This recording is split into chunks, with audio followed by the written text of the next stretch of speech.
大家好啊！我係第二季嘅領銜主演麥仔啊，不過係鹹濕個鹹啊。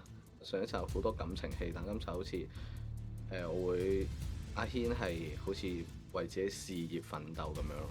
咁上一集我係會覺得點解條友會咁立落啊，或者咁猶豫不決啊，喺一啲心態上咧會俾多啲 support 佢。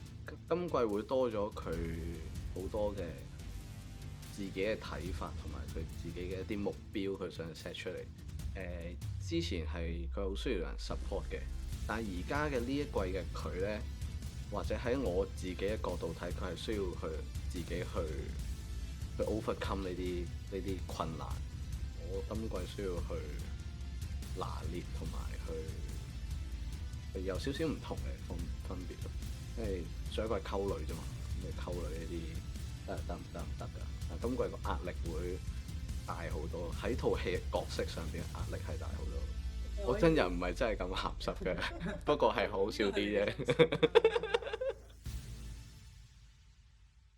同埋肥仔嚟講係算靚仔嗰批咯。